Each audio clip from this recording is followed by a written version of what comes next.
नमस्कार, मैं विद्याशंकर तिवारी हूं इन खबर.com के लिए। और मुद्दा ये है कि क्या कन्हैया कुमार दूसरे राजनीतिक दलों के लिए यानी कि विपक्ष के लिए अछूत हो गए हैं। आखिरकार बेगूसराय में चुनाव संपन्न हो जाने के बाद उनको दूसरे क्षेत्र में चुनाव प्रचार के लिए बुलाया ही नहीं गया, या बुलाने के बावजूद उनकी कुछ मजबूरियाँ थी, इस वजह से वो चुनाव प्रचार में नहीं गए। इसी मुद्दे पे बातचीत करेंगे और बातचीत करने के लिए हमारे साथ हैं हमारे सहयोगी रितेश वर्मा।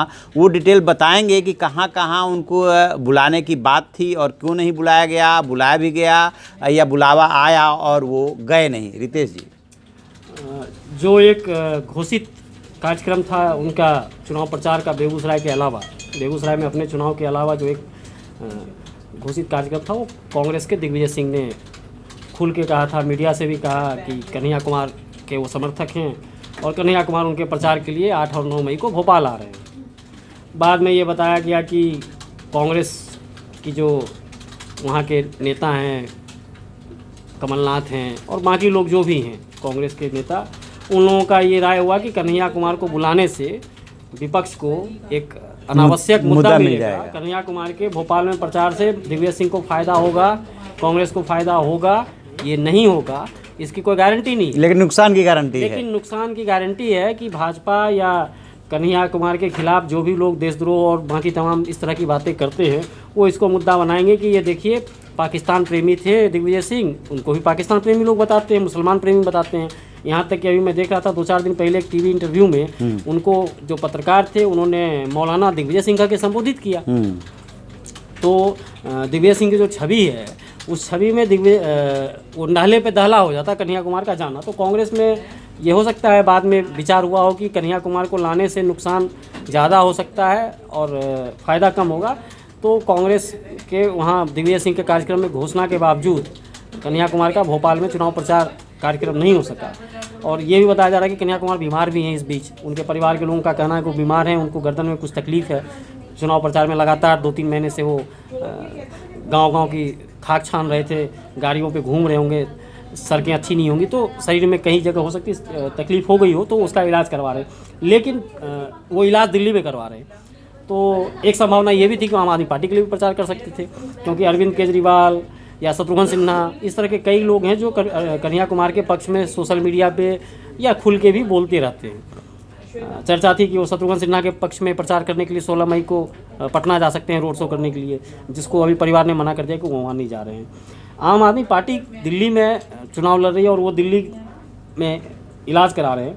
तो जैसे यहाँ दिल्ली में 12 मई को वोटिंग थी, चलिए आप चुनाव प्रचार नहीं करने गए, लेकिन आप वोट तो ट्विटर पे भी आजकल लोग मांग लेते हैं। हर वोटिंग के दिन सुबह सुबह सोशल मीडिया पे ही सपोर्ट कर दिया, सब लोग सुबह सुबह वोट मांग लेते हैं कि आप बड़ी संख्या में वोट करें, अच्छा नेता चुनें या देश को बचाएं या देश को बिगाड़ें, जो भी बोलना हो, जो पॉलिटिकल लाइन जिसकी हो उसके हिसाब से ट्वीट करते हैं। तो कन्हैया कुमार ने दिल्ली में वोट से पहले ऐसा कोई ट्वीट भी नहीं किया जिससे मतलब एक तो दिल्ली की वोटिंग से पहले कोई ट्वीट ही नहीं किया और उससे पहले भी कोई ऐसा ट्वीट नहीं किया जिसका इशारा कोई समझ आ जा सके किसी को। तो क्या ये माना जाए कि जो विपक्ष के लिए यूथ आइकन बन करके उभरे थे कन्हैया कुमार, वो दुधारी तलवार हो गए हैं? एक तरफ उनसे फ़ायदे की बात होती है तो दूसरी तरफ नुकसान का भी डर लगता है, इस वजह से वो अछूत होते जा रहे हैं। मुझे लगता है कि कन्हैया कुमार हो गए हैं भगत सिंह, अच्छा, चंद्रशेखर आज़ाद, कि भगत सिंह सबको चाहिए, चंद्रशेखर आज़ाद सबको चाहिए लेकिन अपने घर में नहीं चाहिए, पड़ोसी के यहाँ पैदा हो। हाँ, चंद्रशेखर आज़ाद अपने यहाँ नहीं पड़ोसी के यहाँ चाहिए। तो कन्हैया कुमार के साथ ये सारे पॉलिटिकल पार्टी जो भी अपोजिशन में हैं,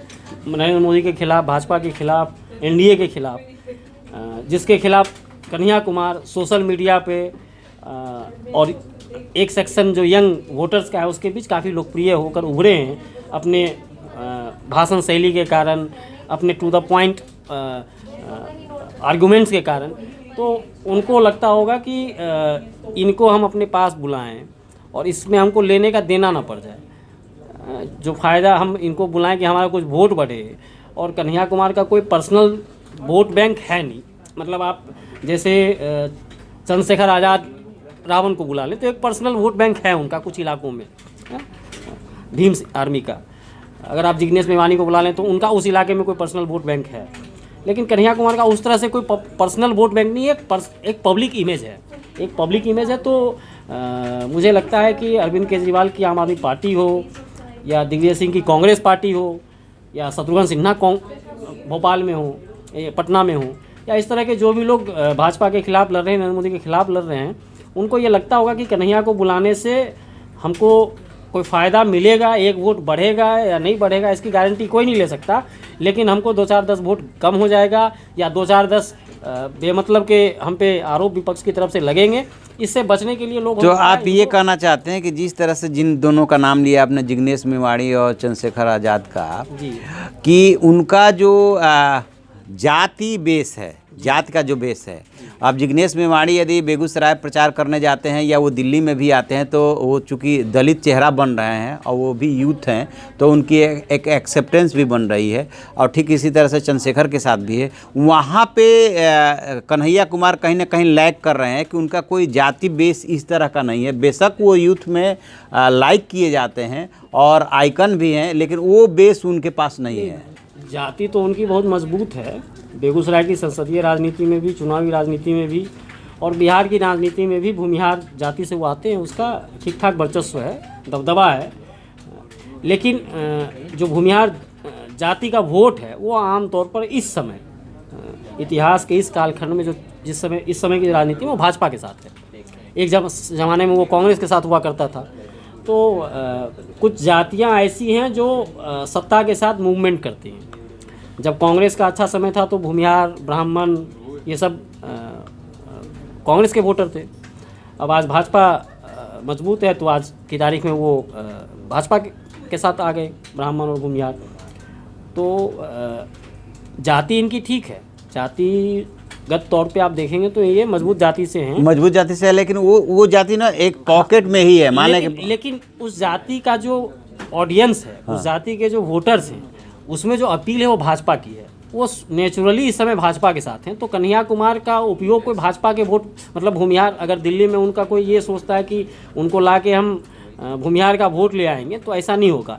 देखिए उन्हीं से चुनाव लड़ रहे गिरिराज सिंह दिल्ली में चुनाव प्रचार कर रहे थे, वो रमेश बिदूरी के लिए दक्षिण दिल्ली में प्रचार करने गए थे। गिरिराज सिंह भूमिहारों के नेता हैं, क्योंकि भूमिहार का जो नेचुरल पार्टी इस समय है वो है भाजपा, और गिरिराज सिंह भाजपा के ही हैं और खुद भूमिहार भी हैं। तो भूमिहारों को अपना नेता भूमिहार ही चाहिए, और वो भी उस पार्टी से चाहिए जिसको वो अपना मानते हैं। तो इस समय भूमिहार के लोग जो हैं वो भाजपा को अपना पार्टी मान के चल रहे हैं। तो कन्हैया के साथ वो दिक्कत है। तो कन्हैया का मास अपील है, इंटेलेक्चुअल अपील है, अच्छा बोलते हैं, अच्छी तरह से बातों को रखते हैं, सरकार की आलोचना अच्छी तरह से करते हैं और आम लोगों की भाषा में करते हैं। आलोचना तो करने वाले 200 विपक्ष के नेता हैं, लेकिन कन्हैया की अपील इसलिए बढ़ी है, कन्हैया के फ़ैन इसलिए बढ़े हैं क्योंकि वो बहुत ही प्यारे तरीके से और सरल शब्दों में कटाक्ष करके अपनी बात रख लेते हैं, सरकार की आलोचना कर लेते हैं। तो मुझे लगता है कि ये जो अछूतपन उनको लेकर ये अपोजिशन की पार्टियों ने दिखाया है कि हम कन्हैया को अपने साथ चुनाव के मौके पर खड़ा नहीं करना चाहते, उसका कोई नुकसान ना हो जाए, उसकी यही वजह होगी कि लोग, ये सारी पार्टियां इस बात से डर रही होंगी कि भाजपा के लोगों को ये मौका ना मिल जाए ये कहने का कि ये आदमी उनका साथ दे रहा है जो देश के खिलाफ टुकड़े टुकड़े होंगे नारा लगाता था। चलिए, शुक्रिया। दरअसल राजनीति जो है वो उसके अपने गणित होते हैं, वहाँ पे 2 और 2 की मिला करके 4 की गुंजाइश कभी रहती है, कभी नहीं रहती है, 1 और 1 11 भी कभी कभी हो जाता है।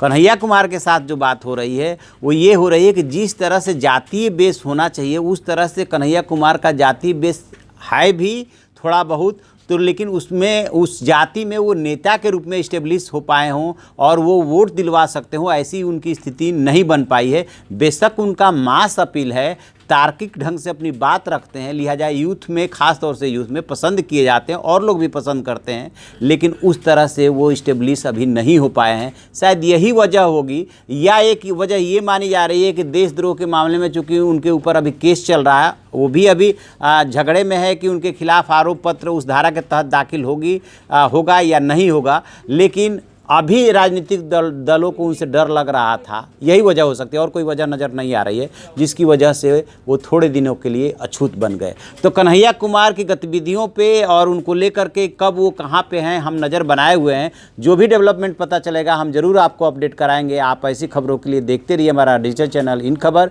उसे लाइक कीजिए, शेयर कीजिए और कमेंट बॉक्स में जाके कमेंट जरूर करें। Thank you. इन खबर चैनल को सब्सक्राइब करें और बेल आइकन दबाना ना भूलें।